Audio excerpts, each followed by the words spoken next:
All right, I'll go. Tad, you want me to go? Let's go, mofo. Let's go, motherfucker. I don't think you're allowed to swear in the first 30 seconds of a YouTube video. It's probably going to get demonetized. But we're not here for the money. We're here for the lols. Jordan B, thank you for becoming a channel member. And Tad Coda, thank you for becoming a channel member. And thank you to the 40 plus people. How is my sound? Good. Activity in the chat. 50 of us now, which is nice. There's some things I wanted to talk about, which is why the law shades of doom have gone on, because I want to look intelligent. I want to talk about good things, deep things, moving things. I want to talk about 40k and how good could it be? How good could 10th edition get? Because I've got some ideas. Loud and clear, digging the glass, very blues, brother. Thank you. See, how good could it get? One of the things is it could get so good you could end up wearing sunglasses indoors at night in Swindon on a march, sometime in March, while at the same time introducing your community to these wonderful mugs. Show your support for Winter's SEO by allowing the species of mug to propagate throughout the planet Earth. And thank you to everyone who has bought a mug recently. Mug sales have tripled. There wasn't very many sold, but I think I lost count at about 13. I think there might be 30 now. So thank you to everyone who is giving birth to wonderful mugs throughout the Winter's SEO community space. That is something that could be better, right? Because for a long time, you don't want to think about how bad could it get? How bad could it get? You want to try and think about how good it can get sometimes. How are we doing in the chat? Sunglasses. Evening, James Tarr. Evening, Jeff Richmond. Evening, Nosh Ferratu. Love your name. DW will probably use it as an excuse to put the price up again. They keep doing it. They keep doing it. The future of 10th is so bright you got to wear shades. Bingo. Love you, Nosh Ferratu. Love your name. I'm often described as a wonderful mug. Yeah. You got told that Eldar Farseers love wearing shades indoors. Well, they don't love wearing... No, they don't, you see. The Eldar thing, because the ears and the point in the sloop, it just slips off the face and slips off the face. It's so smooth, they can't wear shades. They haven't got it down like us humans, bro. Did you check out that video link that I put in up earlier from Warrior Tier? Everyone in the chat, or everyone who watches this video, I mean, he's already got 250,000 views. By the time this goes out, you'll probably figure out he's got like 500,000 views. But it is the greatest 40k video that I have seen in some time. Perhaps since Astartes. It's in the top 3 I've ever seen. And it is the entire history of the universe. It's told by Trazen the Infinite. It is an incredible piece of art. And a big shout out to Warrior Tier. I salute you, brother. I worship you. Thank you for giving us that piece of lore. Because forever in the future, when someone says, what is Warhammer 40k? Or your grandma asks, what is Warhammer 40k? That video is so accessible. It starts with a big bang. And then, humans come along on the scene somewhere about halfway through it. You could show your nan. It is that good. So thank you for that. And everyone, check it. Where are we? Evening, Jaco. Not even a second. Where are we? Just say the glasses were exception. Yes. Is this the not? No, you see, it was Monday yesterday, so you need to be consistent. And never do a live stream on a Monday when you told everyone you do a live stream on a Monday. Sanguinary Guard. I knew you'd be in the house. I know Sanguinary Guard has got one of the rare mugs. We've got 70 people in the chat. It's warming up. Warming up because we're going to talk about 10th edition and how good could it get. Instead of thinking about how bad can it get all the time, think about in the community tab, Theron 1984. You've got to have your notifications turned on and all that shit. And so when I put some stuff in the community tag, you'll get it on your YouTube feed, like Winner's SEO has recommended this video. Otherwise, you're going to have to go to Winner's SEO YouTube Plague and scroll along past the playlists. Plus, there's one that says community. Click on that, and then it'll be on there. But honestly, You've got to press the things, and then the machine mind inside, or the little men running in round, they'll know, and they'll pass messages backwards and forwards, and they'll deliver unto you the content in which you desire, sir. God bless the algorithm.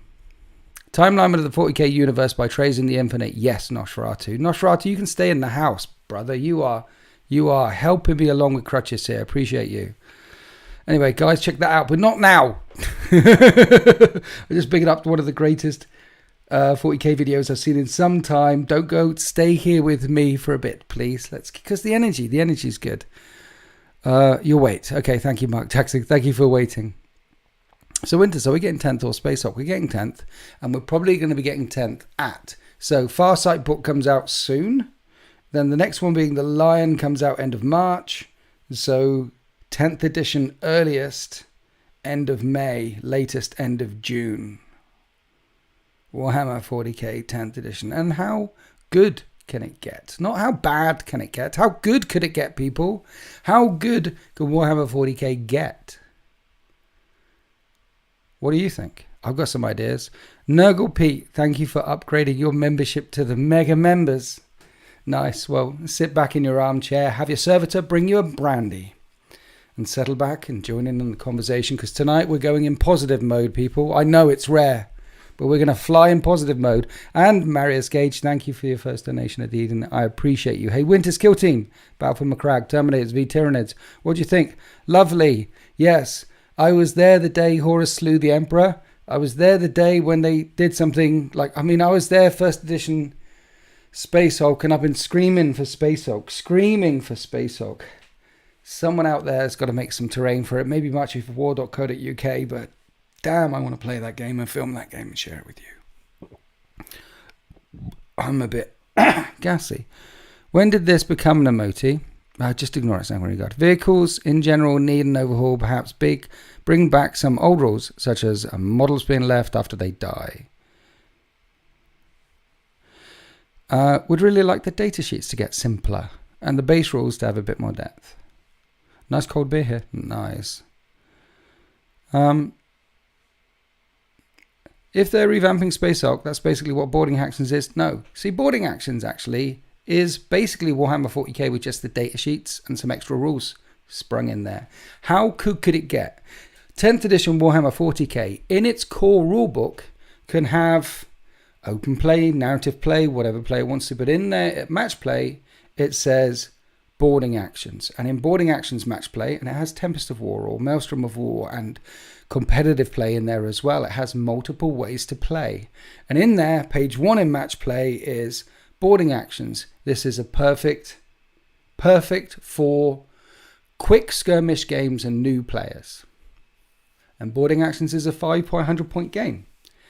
So new players can buy a boarding action box for 100 quid and they're good value for money and play boarding actions with simplified rules. All the other stuff stripped away with a few little bits added on. And boarding actions is 40k. You could easily play a game of boarding actions where you've got 2 boarding actions, 500 points and 500 points. And that's 1,000 points. And how far is that from 40k? Space Hulk, on the other hand, is a completely different game. It is a very hit, wound, but it's a very Monopoly, not Monopoly, but it's a very minimal. There isn't very many dice rolls at all. And there's counters that you put down. And it's on one page, the rules. The reason why the rulebook is a bit thicker is because you set up the tiles in different ways and play it different ways. And essentially, it's a game of Space Hulk chess where you're trying to use Terminators to block off access points so you can do stuff behind or filter through an area, blocking it off with flamers and assault cannons and things like that to get from A to B. An OG Space Hulk, which I loved, and Space Hulk 2 as well, they were both quite tough. As the Space Marine player, you couldn't go from mission 1 to mission 6 without dying. You would die, and sometimes you might die multiple times in a level, but you could play multiple times in a level in one night, and indeed you could switch the field. Like with your opponent, I could play Space Hulk until I died as a Space Marine, and then my opponent would switch and play Space Marine and try and level through, and when he would die, I'd switch back and then switch back and switch back, and it was to see who could complete the campaign as a Space Marine the soonest. And you can do that with 2 players, you can do that with 4 players, you can do that with 3 players, who can complete it the quickest. And Space Marine players die a lot, 50% of the time.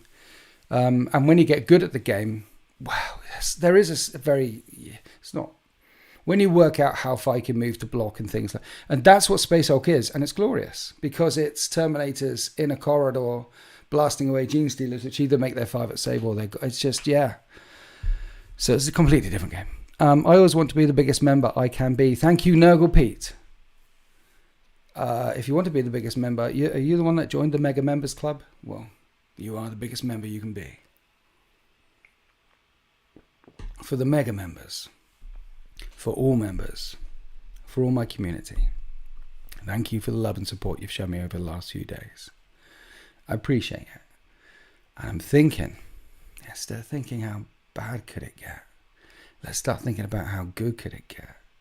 How could it get? Could it get in 10th edition? Imagine that if boarding actions were staple and locked into the rulebook. What do we think about that, chat? Mention no. Okay. Loyalist Primarchs embracing their inner warp. Arakorax taking the flight into the warp could be a game changer instead of Chaos invading the Imperium. The Imperium could invade the warp. Ed Osborne, imagine that. How could it? Could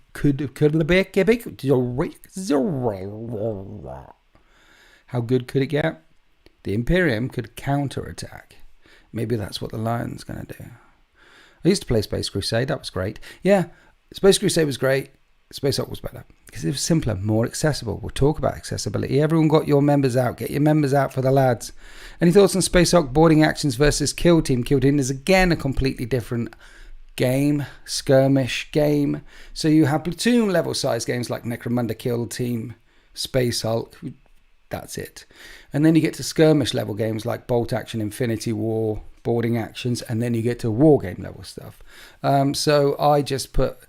See, the thing is, in my humble opinion, when it comes to Kill Team, I think Kill Team should use 40k rules as well. So Kill Team is the first step on the ladder, and then boarding actions, and then in. Is a very easy way to get new people and make it as accessible as possible. Because lots of people out there have platoons of stuff.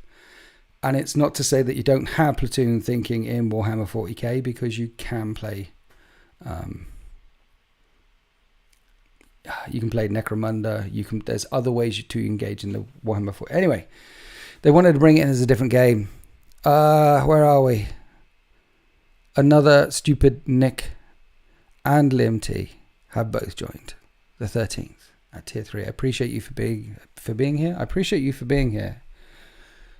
That doesn't work, does it? I appreciate you being here, and I appreciate your memberships. And thank you, everyone, for your support over the last few days. It's been good. Let's think about as good as it can get. So what do we think about border? Anyone on the board? Battles with no gravity. We're good if wider weapon option models are supported on data sheets rather than only data sheets for models in production. So I want my WoW banner have the weapon options again. How good do you think it will get? What are your hopes for 10th? Well, thank you, Moodle Doodle, for asking. That's why we're here. So, I've been thinking about making a video, which is, people keep asking me, am I back? Yeah, I'm guessing I'm back. Name the movie and the actor. I like the idea of boarding actions, but you need to buy so much train to make it work. You do. But it's also one of those games where you could play it very easily with books and CD cases. It's designed for that, almost. John Wick, boom, boom. I got John Wick shot 3 times by John Wick. Yeah, I haven't seen the new one yet. I don't even know if it's out. Rave reviews, though. I get asked all the time. No, well, hey, I'm so famous. No, it's one of the questions that bounces out of the backfield every now and then. What do you think about 10th edition? What do you think about the rumours? What would you like to see? And I often think, I used to think, why are people asking me? Because it's just what I think based on all the things I hear and all the things I know and the things. And if I'm interested in other people's opinion, I ask, but it's not something... But it kept happening. So I guess some people really are genuinely curious in what I think, feel. So I think I'm trying to think, and the reason why it doesn't resonate with me is because I don't think about it this way. What I do think about is how good can it get? How good can it be? Dream big and all that sort of stuff. So I want to think about Warhammer 40k, and don't mention the war exactly. Breakfast at Tiffany's, John Wick, sick flick. What do you think to Dante's helmet, a pensioner with no teeth? I've already said that Dante's model is mid. This is me. Let me set the ground. This is how good it could get. I'll tell you a story. About 15 years ago, Games Workshop was taken over. It might have been 12, it might have been 17, but it was taken over. Kirby, the reign of Kirby was gone. And they aimed to bring down the old world, and they aimed to relaunch 10th. Relaunch Fantasy, relaunch 40k. And they said they'd listen to the community, and 8th happened. And it wasn't that they were just tapping into new customers. What happened is they were tapping into 20 years of Warhammer 40k history. The nerds and the geeks lurking in the background. The painters that have just painted up a squad or two over the last 10 years. The silent millions and millions, those that have played in 4th edition or 6th edition and stopped playing after 6 months. Just as about a third of people stop playing after a year 40k because they can't keep up with the speed. They tapped into 10 years of community, not players. 10 years of 40k community, and 8th went boom. Because it was simple and accessible. They decided, let's try and make it as accessible as possible to attract new people back in. Let's restart that. Let's reset it. And it went boom. And the reason why they tried to make it as accessible as possible is because they listened to the community, the era of what do you need? Because 7th was a 6th, even before 7th, 6th was a drag. It didn't keep as many people. The old rule set wasn't as accessible. So they said, tell us what you need. And we said, make it accessible. So they made it accessible, and 8th happened. And then they listened to the loudest voices in the community, or the number one thing that was spoken by the community, which was make it balanced. Not just the tournament heroes, but everyone else who played regularly. Make it balanced was the second thing in the pie chart. 1, make it accessible. 2, make it balanced. So 9th edition came along, making it balanced. And they took as much direction as they possibly could. New mug.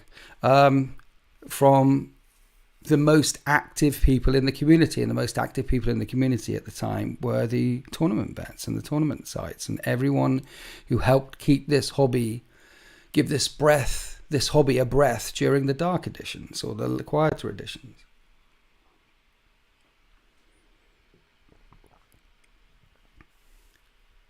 And because it wasn't accessible anymore, the 20 years of history of the silent nerds and geeks and hopers and dreamers and painters, the people who've bought a book, the people who've got a collection and they've had a collection forever and they just want to play with it, they left, and they didn't attract as many Timinis. And how good could it get? They've recognized that, and 10th edition will be a full reset. It'll piss off the World Eaters players, the Guard players.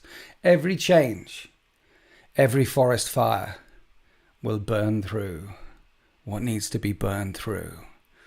And those closest to the center are going to get burned. But Games Workshop, how good could it get? Games Workshop could have decided to stop listening to the community and instead appeal to the market. Because the market is 30 years old with hundreds of thousands of pounds, millions of pounds worth of product in circulation, tens of millions. And it's been done before.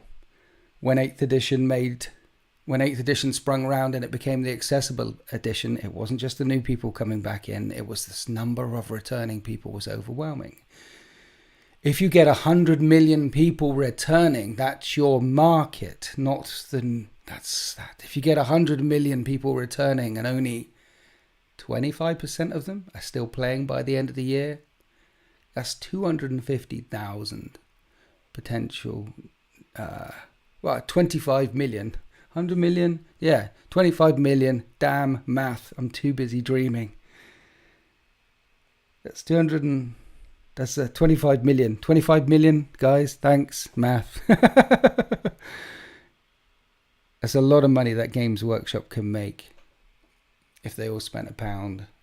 And they all won't spend £1 if they're still playing by the end of the year, because that's the reason why they have a game system and not just sell miniatures. Because you sell the game system, you sell the paints, you sell the miniatures, you sell the Black Library, you sell the video games. They shouldn't be listening to the community. They should be selling to the whole community. And they sell the maximum amount of product to the whole community by making the product, which is Warhammer 40k, as accessible as it possibly can be. And 10th edition is going to be another forest fire. My sources tell me. And it'll come sometime between the end of May and the end of June. And we'll go back to indexes again. We'll go back to just some data sheets again. And it'll be more accessible. And I also know from members in my community and friends and conversations, in fact, with other influencers, that there are people out there waiting for 10th edition. I hear them bubbling to the top.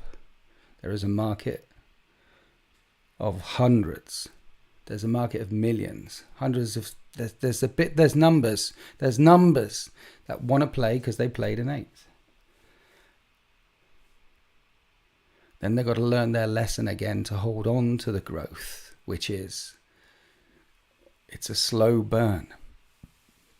You'll have as many number of that potential market of 100 million people playing as much as possible if you mess with it as little as possible. Because these are semi-casual people only playing maybe 6 times a year, or they might play 4 times over the course of a couple of weeks and then not for 6 months and then play 4 times again. But there's a lot of them. And also the new market that you want to attract. If all of these people say this game's really accessible, they'll know your market of little Timmies that you want to attract. It needs to be accessible. How good could it get? By the end of December, the player base for Warhammer 40k could double, triple, quadruple. That means there's more of you playing with each other, sharing each other's hobby, helping pay off my mortgage. How good could it get? And thank you to everyone who does help. I love you. Awesome. Where are we? Any other old geezers like me that remember the Termites and Tyranids box that followed up Space Hulk? I do. Mate, I haven't played Epic since back in the 90s. Yeah. Hashtag. Yeah. I played less than 6 games since 8th Ed. I hope that 10th Ed fixes the mistakes made. Yeah. So there's loads of people lurking out there. It's hard to decide which rule set to use in random. Are you talking about PUBG at Facebook? Because I don't know. Yeah, it could be a lot more accessible. They could get a lot more people in the game. How good could it get? What do you think? I've got some more ideas. Okay, I'll keep going. They could get some more players in the game. And as said before so many times, they don't have to lose complexity in the game mechanics. They can have open play. They can have a boarding actions game. They could have a Maelstrom of War game. They can have matched play, competitive play with secondaries and actions. They can make the game type as complex as they want to. The game type. But you don't have to climb that ladder and celebrate and shout about all the game types. Have updates for boarding actions. Have updates for Maelstrom. Continue to support all of them, but not quickly. You support the open, casual, pick up games. You support them. In fact, you support them as little as possible. You don't dabble in that water very much. In fact, your updates, you can update as much as possible. Maybe Maelstrom of War, one of them every 12 months. Maybe Match Play every 6 months, though that seems a bit extreme to me. But we'll see what that community wants. And if that's what they want, then that's your widest possible market. Because you've got to get casual players in to start off to even move to the competitive end. Marius Gage, I'm hoping 10th is going to be accessible. I played my first game last week in 8 years to get ready for 10th. I'd love to see the return of narrative game books and Cities of... Yeah, that's another thing. Why not Cities of Death, Strongport Assault? They could have a book and it could be narrative campaigns. And in it, it's got Planet Strike, Cities of Death, Apocalypse, skirmish style games, Stronghold.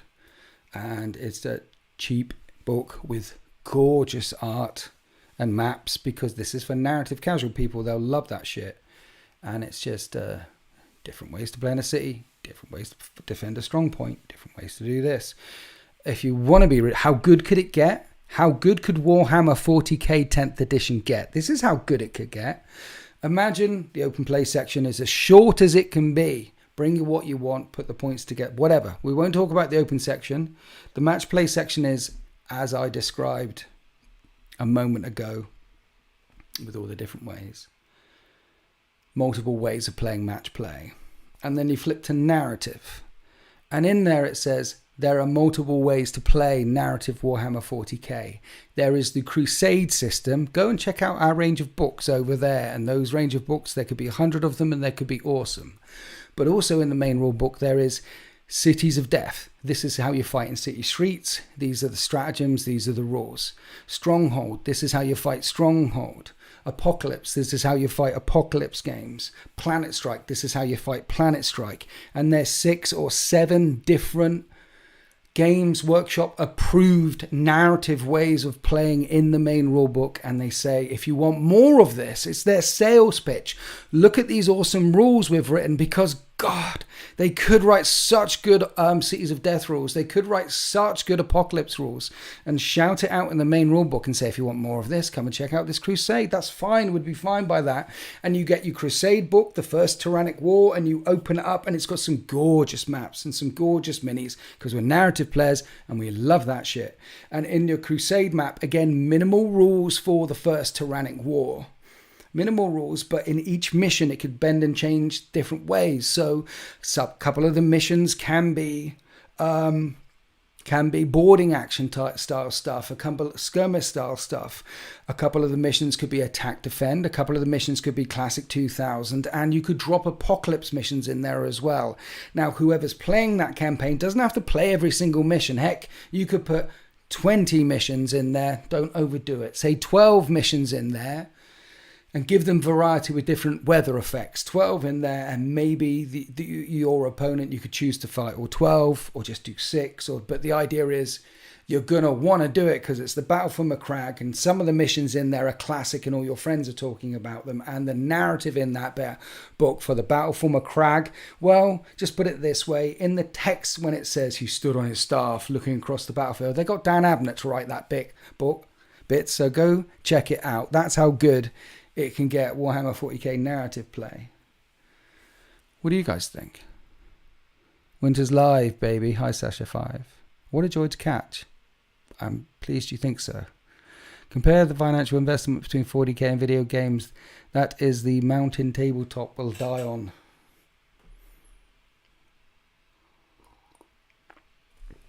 The video game market is much broader, wider, deeper than the 40k market wishes it could ever be. Why didn't Microsoft buy Activision Blizzard for $69 billion, or is trying to, and Disney paid like 4 or 5 for Star Wars?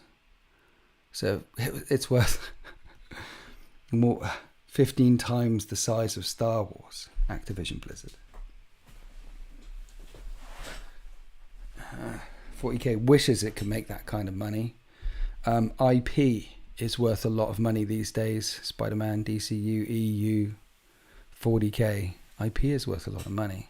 We're in the information age. It's going to start getting more and more. well, start earning more and more money if the IPs don't get fucked.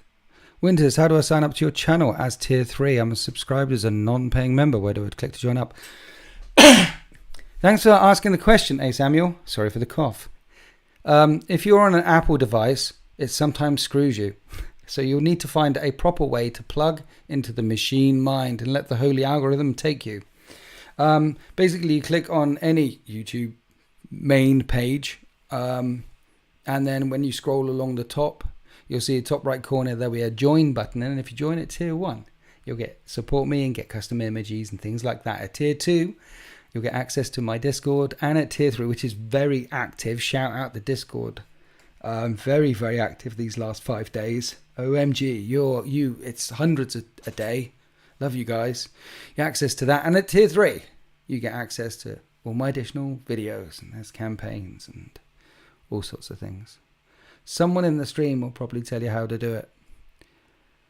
Breaking news, 40k 10th edition confirmed to be a revamp of That's My Leg. Hey Winters, hi Charles. Winters, thanks for all your great videos. How would you like AP handled in 10th edition? I'm someone with a friend in the same boat who has never touched 40k because we cannot be bothered with the rules, so buying up many books, so we stick to Warcry. Can you guess why? Exactly. How do you get into it? So imagine if the Warhammer 40k rules were free online and a free PDF, just like they did with 8th edition. And you read them and you understand them, and that's all you need apart from the data sheets. That's what the editions start, would hopefully be like. And then codexes come out very slowly with very few rules. And that's all you need. And the launch days. And get as many people playing as possible. Because right now, people are thinking about accessing, or throughout 9th edition when people are thinking about accessibility to the game, they often look at the rules and the number of books and the release schedule. And let's look at Codex Adeptus Mechanicus.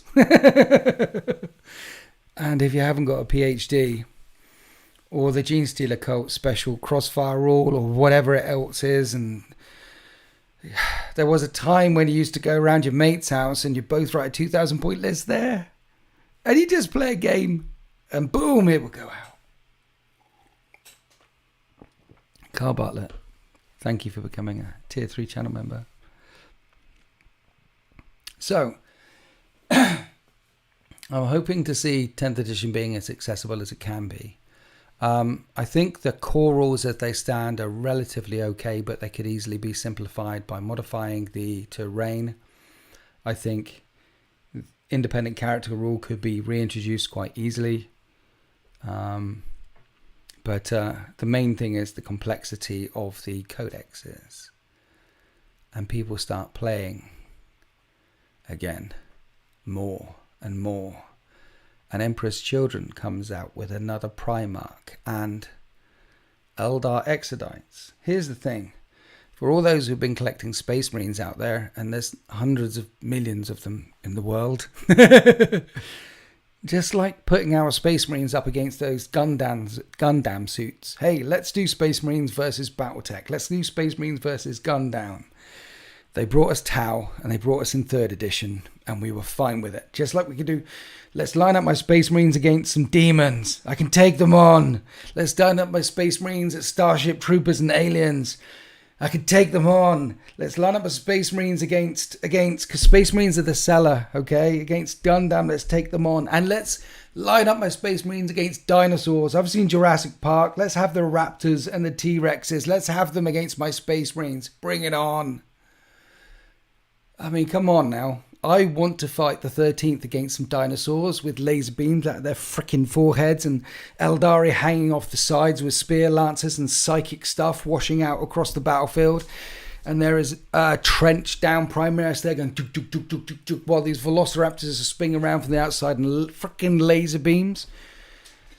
Why not? And those that don't want to or don't want to play that don't have to play that, just like some people don't have to play or want to play or even like or tolerate Craftworld Eldar players. I want Crew Codex for the 10th. They can take Marines. Haha. George That hits another nail on the head. How good can 10th edition get? Instead of how bad can things... How good can it get? 10th edition releases Codex Mercenaries, and inside Codex Mercenaries is a detachments and things. It's a simple detachment HQ with a couple of things done, right? And you can attach it to any list you want up to half the price of that list without affecting any rules. They're mercenaries.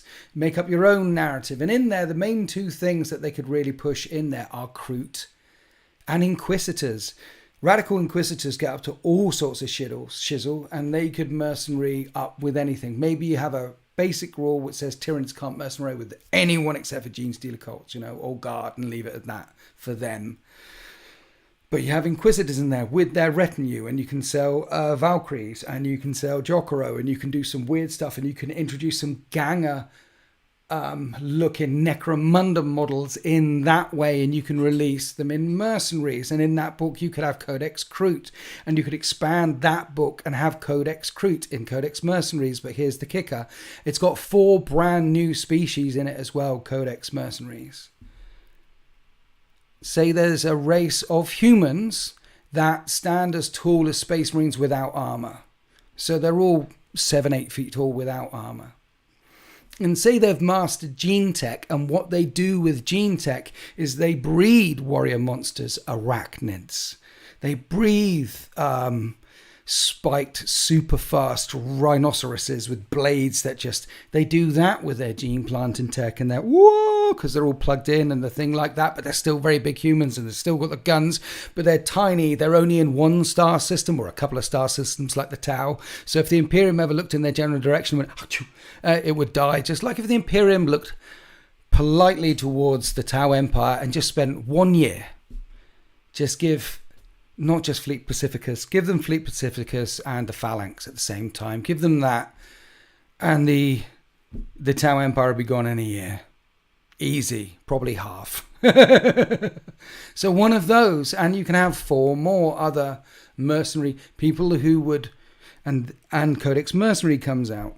And basically, it's an add-on for people who want to step there. You can stay with your Space Marines, you stay with this, you spend, and everyone hears about Codex Mercenaries. And Codex Mercenaries is a new thing that goes on in 11th edition, 12th edition, 13th edition. And there's just this mercenary codex hanging around that everyone can add stuff into because it's your 40k. And if you want to put Eldar Exodite mercenaries on some dinosaurs attached to your Space Marines for narrative reasons, bunny ears, because your librarian spoke to their thing and you're trying to overcome the mean Necrons that you're going to see the next day. That's your narrative reason for doing it. If even at all you bother, because why would you when you can play with your Space Marines and your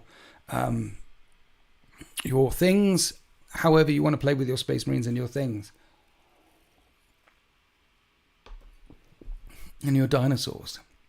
Just make it very easy, Codex Mercenaries. And here's the kicker. The sub-Codex factions, we all get used to that.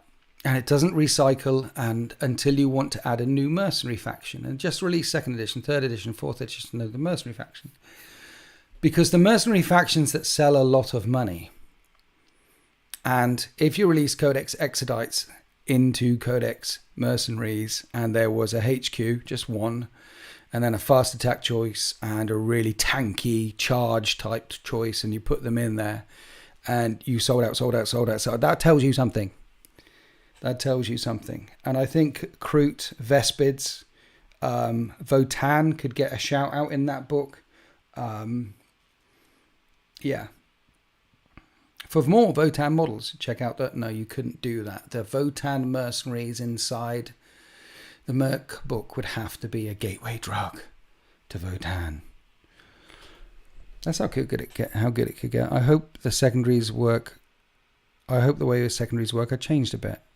I hope the way secondaries work is only for competitive match play. And in the rest of the game, you don't need it. Apart from maybe slay the warlord. Or if I kill your warlord, I get a point. And if I've killed more than you, I get a point. Except for little things like that, I don't see why we need to have secondaries in non-competitive. You play match play, all different types. I don't like that GW segmented all the armies so much. I should be able to make an army on Imperial forces with guards, Space Marines and Sisters in one force. Yeah. Yep. I think the Allies rule is something that they could have a rule in the core game, which is you can take up to 50% of any other force, and here's the ally lists.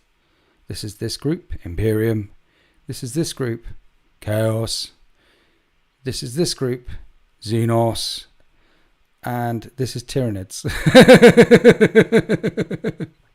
Because there's all sorts of reasons why the Dark Eldar might ally with other Xenos groups, or Votan, or Tau. Because, humans just really like killing stuff in the 41st millennium, and those people could actually talk to each other. Ninth is awful. At this point, I feel they need to do indexes again. All the individual codexes are ridiculously complex. I completely agree. That's what we've been saying here tonight. That's what we've been preaching. I don't know why my voice went like this. And I think the lore will expand as well. That's the other thing. So right now, how could 10th edition get? 8th edition, they reset. 10th edition, they reset. 8th edition, they ripped the galaxy in two. 10th edition, Cypher finally manages to complete his 10,000 year journey and return the Lion Sword to wherever the lion is and wake him up.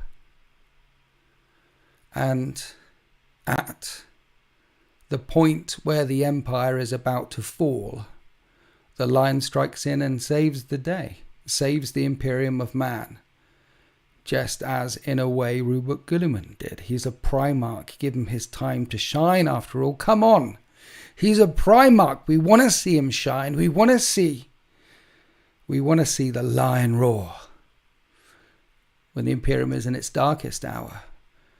And he doesn't even stop to shake hands with Guilliman because he's too busy.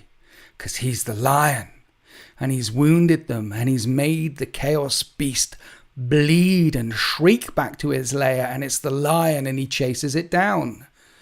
And Warhammer 40k 10th edition is the lion turning up, and Guilliman saying, "What you doing, bro?" And the lion says, "Haven't got time to talk," and boom, and he's off on his own crusade, while Lyndon Johnson is doing the Indomitus crusade and trying to bring the galaxy back together again. So all the questions about civil war, is it going to tear down? No, the Cypher gives the Lion Sword back to the lion. He wakes up and he is the first Primarch.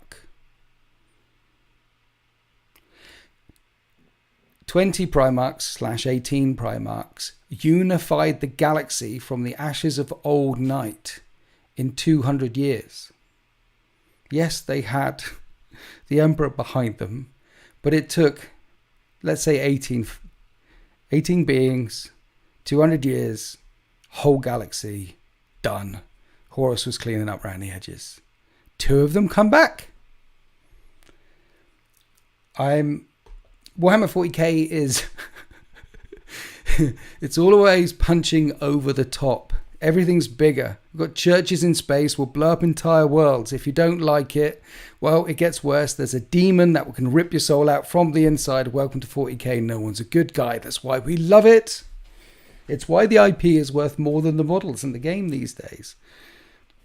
And you get this, in this turned up to 11th drama,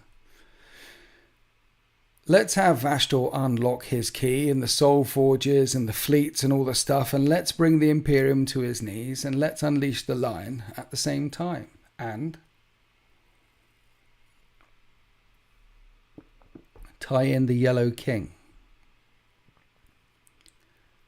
Make a good Imperial fight back. And the Silent King has a massive impact. And the Necrons. The galaxy is a really big place. The Necrons can lose hundreds of sectors. The Imperium could lose hundreds of sectors and keep on chugging, because they're gaining hundreds of sectors at the same time, because the galaxy is really big space. If the Tau lost hundreds of sectors, achoo, bye Tau. So we won't, So it can go down, it can go up. The lore can be epic. And there's 2 of them back. Don't have to lead to any civil war yet. Let the Black Library authors get us there. Let ADB and Chris Wright and Graham McNeil and Dan Abner get us there. To the next great. Is it Horus? Is it the Emperor? What is it? What is returning in a decade's time? What are they bubbling up to? How good could it get? Maybe the Emperor not leaving his throne, but certainly being able to communicate from his throne. I don't know. How good could it get? What do you think? The Soul Forgers. Someone mentioned Vashtor. As well as the Eldar Exodites and another demon Primarch in Fulgrim. Vashtor can unlock the Soul Forgers, and we'll see demonic metallic monstrosities like never before. It's all about the models, right?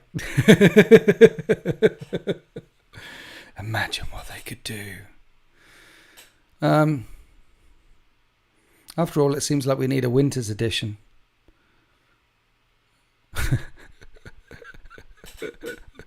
Oh dear, if the Yellow Killing is Valdor, I'm all in. I'm getting to the point where I would accept Abaddon rising and the Emperor coming back. It would never happen, but it would be cool. Well, that's why I believe there's 14 Primarchs still technically that we know of 14 instant deaths. We know that we don't know whether the other 14 are 100% dead or not. So I can't see a reason why they can't bring back all Primarchs. A second rising, a second coming. There's all sorts of prophecies and things at the end of times that are supposed to come true, right? Maybe Vashtor is actually a big mech hiding inside a tall killer can. That would be epic. I can feel it coming in the air tonight. Oh Lord. Oh Lord. Well, it told me you were drowning. I could not lend a hand. Seen your face before, my friend. And I don't know if you know who I am. Winters, would you ever do AOS bat reps? Nah, never. Copyright strike? No, it's got to be longer than 30 seconds. One of the Primarchs needs to return to go on a crusade against the Leagues of Votann. Leave the Leagues in their little island paradise in the center of things. Just leave them there. They've been fine. They've probably been there for 20,000 years. They're fine. They have they're no threat. Otherwise, they would have been a threat. What they are the hamster in the coal mine for the rest of the galaxy, because when the Leagues of Votann feel threatened, when there is something that can actually function in the galactic core other than them, then the entire galaxy is indeed in trouble. So leave them alone. They're a lovely little canary. Vulcan lives. Indeed, he does. Winters, do Imperial Knights have any more ties to Titan legions other than random Imperial factions? Yes, so many Imperial Knights. There's Questoris Knights, and then there's Questor Mechanicus. There's different factions of Knights. One of the factions of Knights, so there's different factions of Knights, and there are also Knights that belong to Forges. So some Titan Forges, in fact, many Titan Forges, in fact, will also manufacture Knights and pilot Knights. It's common. It's more commoner than not common. It would probably be least. I mean, the Warp Runners, for example, they're a fleet-based forge, so I doubt that they would be able to churn out Knights, but most forges have armies of Imperial Knights. Back in the Horus Heresy, that wasn't as true. Back in the Horus Heresy, it was very rare to have Knight. It was very rare for the Titan forges to also produce Knights, because back then, the Mechanicum was much more scattered. Hundreds of different factions. The way to think about it is medieval Europe. There's Slavia, there's Germania, there's Saxony, there's Normandy, there's all these places, and there's dukes, and there's duchies, and there's lords, and there's religion and religious influence, and some people supply electricity, some people supply power, there's all sorts of things going on. It was a bit of a mess, and in amongst there was the Skitarii, the army of Mars, and in amongst there was the Titan legions, and they didn't need to manufacture their own knights. But in the 40th, the heresy showed the Titan lodges just how important Imperial Knights were, particularly Knight Tyrannus defending Mars during the Horus Heresy. And in the 41st millennium, it's much more common than not common for all Titan lodges and forges to produce knights, as well as Secutari infantry, as well as the coffin ships. If you are a knight foundry now, you are the most powerful manifestation of the Omnissiah the galaxy has ever seen.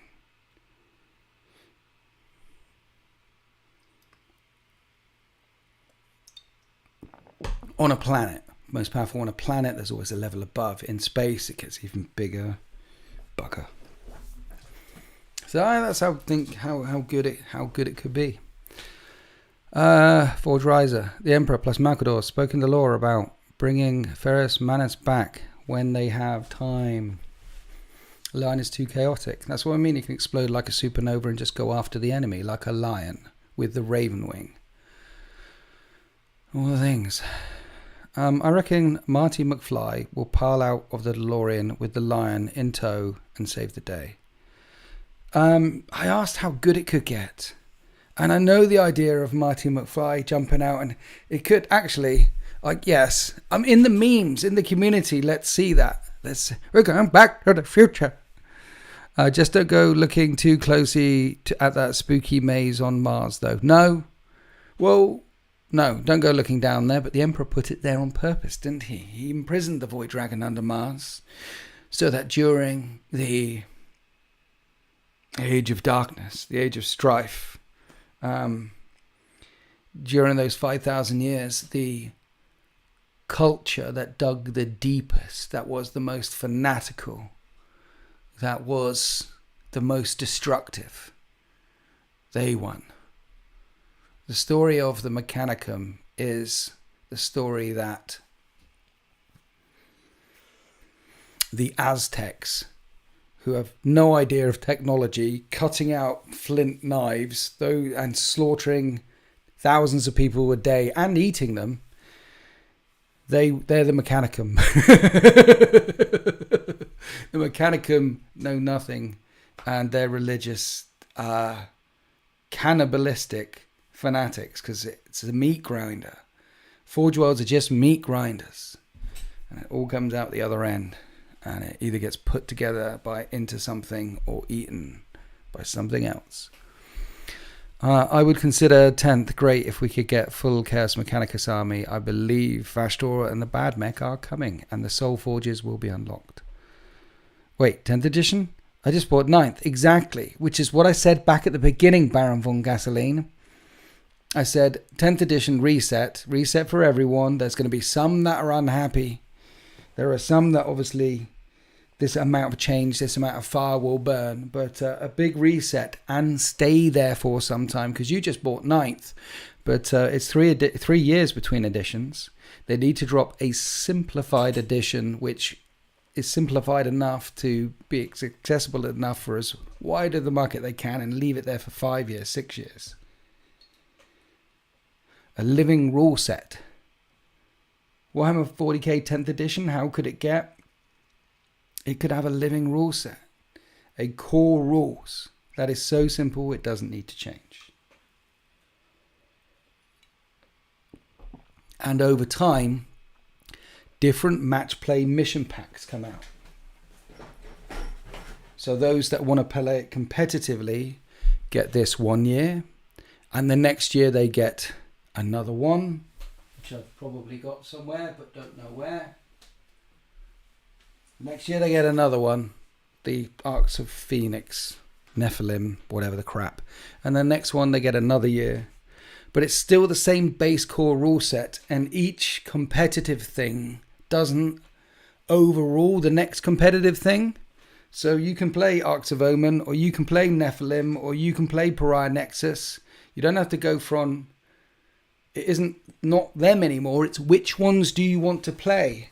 And if the competitive scenes, all of their updates were equally valid, then the one that the community wanted to play the most would be the one at tournaments. How could... So, Ginger Steve, wasn't living rule set what they had said about 8th edition? Exactly. Thank you for being 13th. Thank you, member. Love you. Yes, that's what they said about 8th edition. So stick in 10th edition, leave it simple, leave it as a living rule set, and you don't need to change the main rules. And you don't need to make these concurrent, or whatever the word is. You can make these... Imagine a future. How good could 10th edition get? Imagine in 5-6 years' time. The edition hasn't changed. It's 5 or 6 years' time. And there are 10, 5. There are the main ways to play in the main rulebook. And there's multiple ways to play in the main rulebook. And for the competitive market, there's a dozen or 10 of these out here. And you could run a tournament which has this in it. And you could run a tournament that has this in it. And you could, because in here, they could have a tournament pack for Maelstrom of War type missions. In here, they could have a tournament pack with secondaries and tertiaries and all that stuff for Maelstrom of War. And 12 months later, they could run one of these. So it's like Tempest of War with all the cards in it. And then a year later, they could run one of these and it's all 500-point boarding action missions in it. And the competitive community asked, well, what we'll do at the London Grand Tournament this year is we'll run the 500-point boarding actions ones because we can get more games out of it. Or we'll run the Pariah Nexus one. That was the most popular and everyone seemed to think that was the most balanced. So we're going to run that one. And the different communities will run the game system that they think is the best game system. And evolution, baby. Games Workshop will know which ones to fade away from the print and which ones to keep in, and they're still the main core rules. Heartbeating away. There doesn't have to be progression. There can be inclusion. Give everyone as many ways to play as possible. Make the game as accessible as it can be. And make as many ways to play as possible because it's our 40k. They just sell the product. This is our 40k. If we didn't play it, if we didn't consume that product, the product wouldn't exist. And I believe they're listening. And hopefully we're getting this. That's how good it could get. How good it could get. It could get that good. Multiple ways to play. Accessible as it can be. New editions coming around. Primarchs coming around the corner. The core rules. Free online. PDF.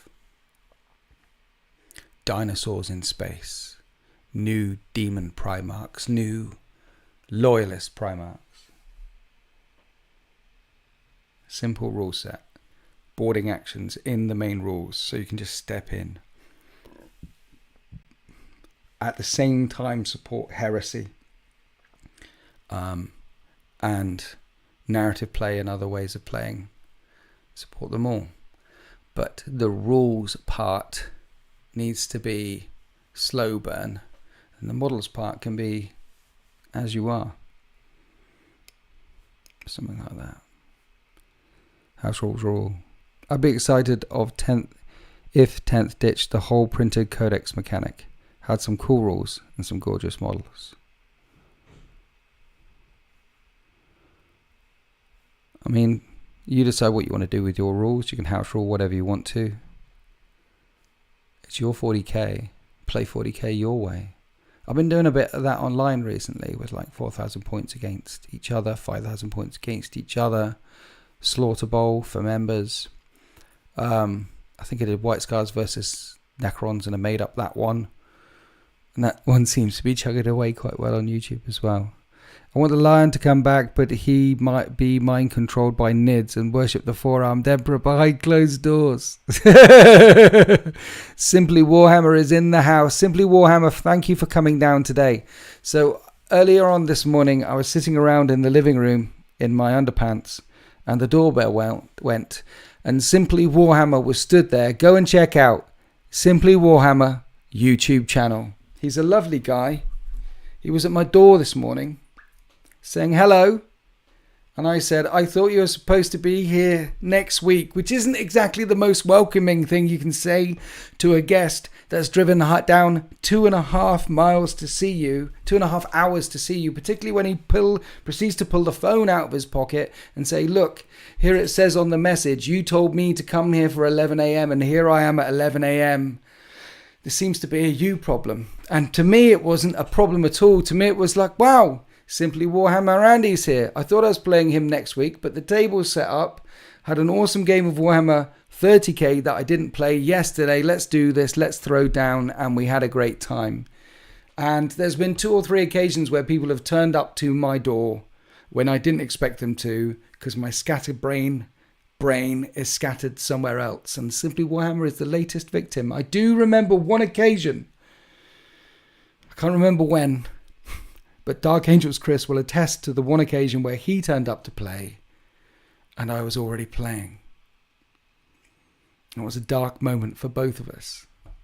A dark moment. But Simply Warhammer, as he says, it was a pleasure. Honestly, today I was supposed to be sitting around in my underpants doing a bit of editing and thinking about going outside and touching grass, but that didn't happen. So it was a pleasure to play Warhammer 30k with you today. Loyalist Emperor's Children versus Heretic Emperor's Children. We got to go back to Isfahan 3, Solomon Demeter against Lord Commander Eidolon. Now, some of you out there know that in Horus Heresy in 30k, that characters can challenge each other. And some of you out there will also think that knowing that 2 characters can challenge each other in this game type, even though there's 3,000 points of war going on elsewhere, some of you might wonder, knowing these things, is Winter's the kind of person who would challenge Lord Commander Eidolon with Solomon Demeter in the middle of this maelstrom of war? And I would say to people who ask those questions, how little faith in thee you have. How little faith in you, in me, in this whole, of course. Why on earth play Horus Heresy on the battlefields of Isfahan 3? Emperor's Children against Emperor's Children. I don't think I've seen that on a battle report. And I don't think I've played. It was Eidolon. And it was solid. How can they not try and challenge each other? Even though Eidolon is an absolute G, he's got a Thunder Hammer, and when he goes charging in, it's not unwieldy. So that's an Initiative 5 Thunder Hammer with Brutal 2 Mastercrafted. Ouchie. Who would not accept that challenge? Why do we play this game? Yeah, it was fun. Simply Warhammer, thanks for coming down. Marius Gage, Winters, you're so lucky having so many cool opponents. I'm insanely jealous. Yeah, I'm living I do 40k for a living. It's awesome. Sometimes people turn up on my doorstep when I thought they were coming. Okay, should we move on? Well, Simply Warhammer, you shouldn't have accepted the challenge, lol. Solomon Demeter accepted the challenge. He's not going to step away from Eidolon, is he? No. I mean, Eidolon, in his all Eidolonness, you can't have Eidolon calls everyone out. So I guess it's part of the script for him, because he is one. Who would play Eidolon, actually? Who would put Eidolon in their list? Who would want to... I mean, that's a bit low. Simply Warhammer. Bobby Hoover, thank you for your donation. Winters, love you, brother. Brotherly kind of love. Not, yeah. Keep up the great work, brother. The Emperor protect. Thank you. I appreciate your donation. Love you. And Patrick Bailey, thank you for becoming the 13th tier 3. Oh dear. Who was the Dreadnought again with Tarvitz during the virus bombing? It was Ancient Rylanor. Sanguinary Guard, thanks for chilling. Thank you for your thanks. Jump off. I love you, baby. When will Chaos get a multiple Chaos Lord kit? It makes me angry. It's coming. It's coming, probably 2 years. Speaking of Emperor's Children, what would you like to see from them in 40k if they got a refresh? Well, they're going to get Fulgrim. And they need more noise. Sonic weapony squads. Weapons that use sonics would be nice. Weapons that maybe used microwave, something sonic, something noise, color, light, refractals. Yes. Something... a demonic engine made of shattered glass that could cut through anything. That's what I'd like to see. You think you ever get the guy from Salt and Plays back on again for some more Votan action? He doesn't want to play Votan. He feels bad when he plays Votan. He feels bad, Army, because they can fall back and shoot, or they can re-roll at their saves, or they can transhuman, or they can shoot into close combat, or they can... everyone's got extra toughness, or they can... everyone's got armor of contempt, or it's an army that does things to your opponent. He doesn't want to play with it anymore. He said it makes him feel bad. Like cheat code activated. Press button Votan.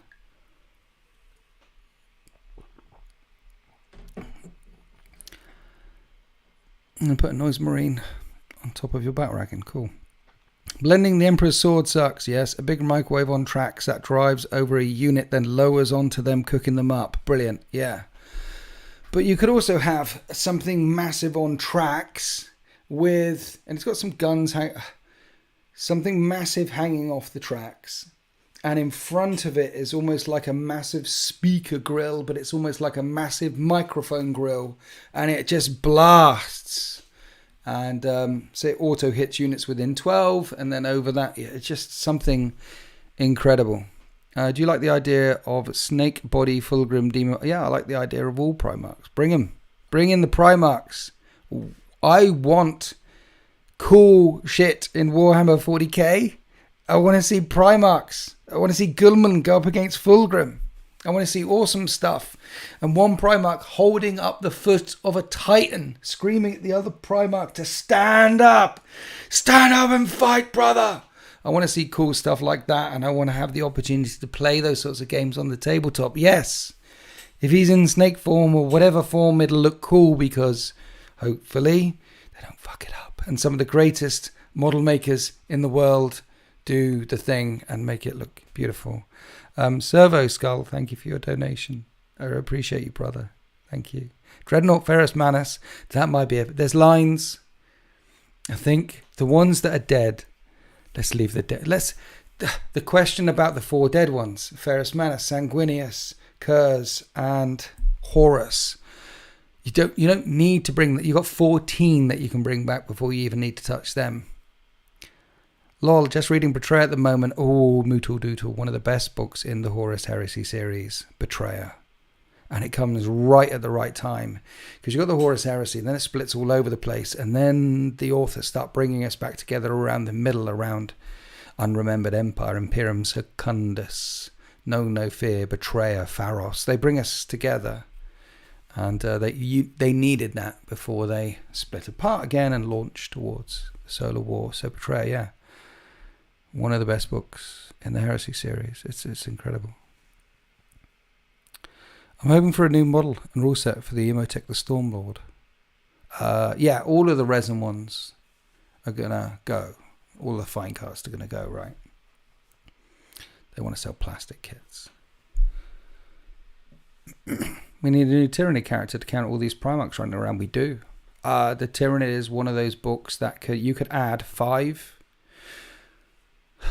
You could do 3 good molds for the Tyrannid Codex and split them into all 3 of those modes into 2 different models. So you've got 6 full units. So, for example, the Haruspex is completely different to the Exocrine, but it's the same kit. The Trigon is different to the Tyrannofex, but it's the same kit.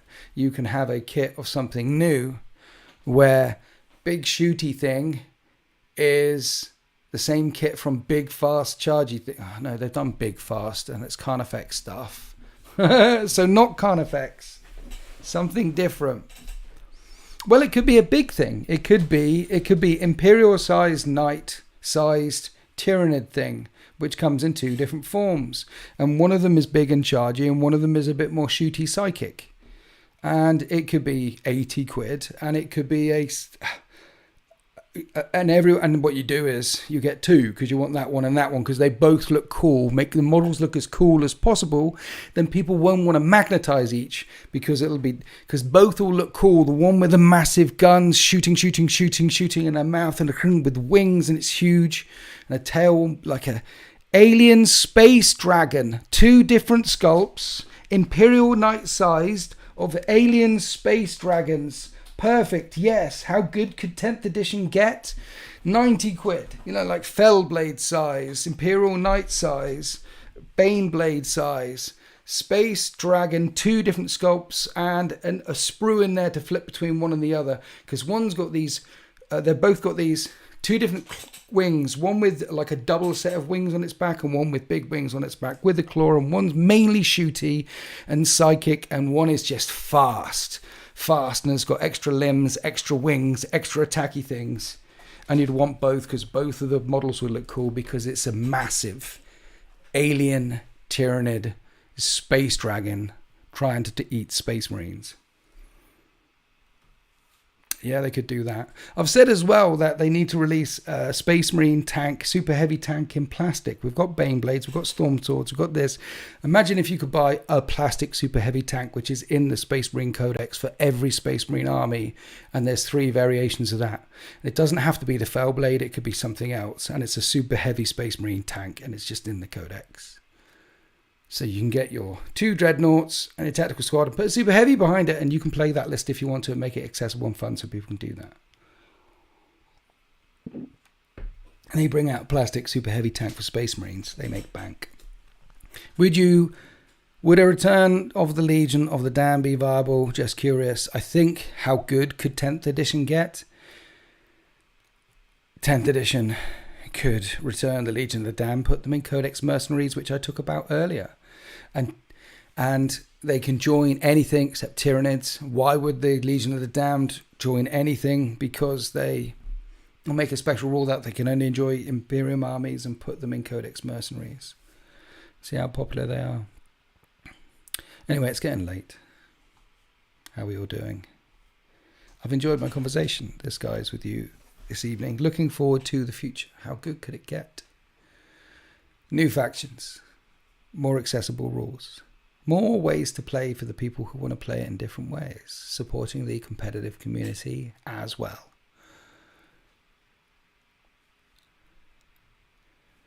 The online community growing, we supporting each other as well. You guys getting more games.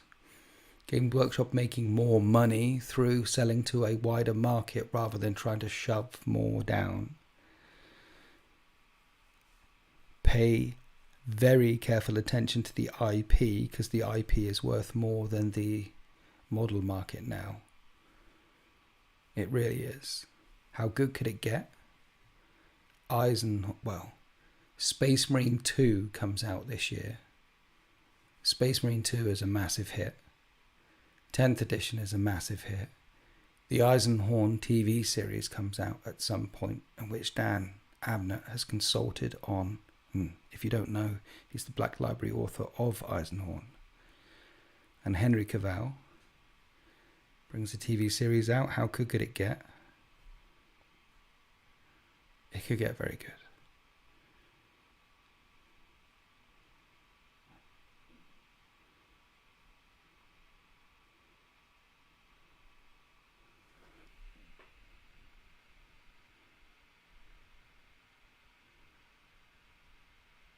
Do you think having a huge named characters balance to be very good?